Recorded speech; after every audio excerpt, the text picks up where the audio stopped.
কেকের হাইট দেখে তোমরা বুঝতেই পারছো যে কেকটা একটু লং কেক।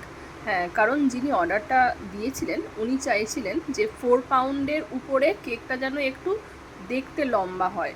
তো সেই জন্য আমি কেকটা হাইট মোল্ডে করেছিলাম।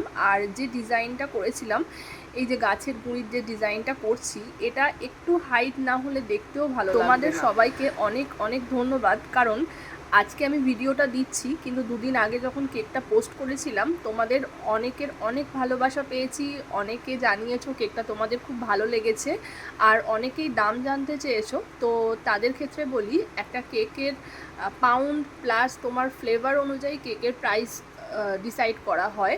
সেক্ষেত্রে তো একটা প্রাইস হবেই, তার সাথে অনেকে এটাও বলেছো যে কেকটা হয়তো তোমরা 5 মাস কি 6 মাস পরে অর্ডার দেবে, এখন থেকে দাম জানছো, বা 1 ইয়ার পর মানে নেক্সট ইয়ারে হয়তো অর্ডার দেবে, এরকমও অনেকে বলেছো।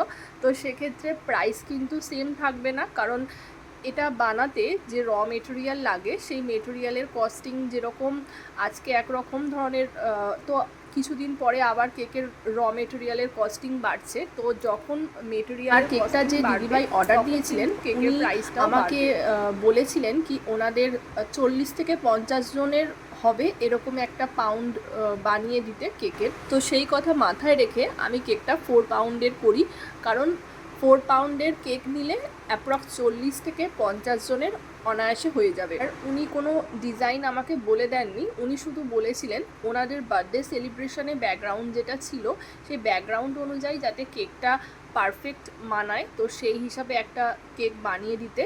আর কেকটা ছিল আদিদেব আর অর্কদেব, যে নাম দুটো তোমরা দেখতে পাচ্ছ, এটা টুইন বেবি বয় ছিল, ওদের 5 ইয়ারের বার্থডে সেলিব্রেট হয়েছিল সেজন্য। আর তোমরা জানিও ব্যাকগ্রাউন্ড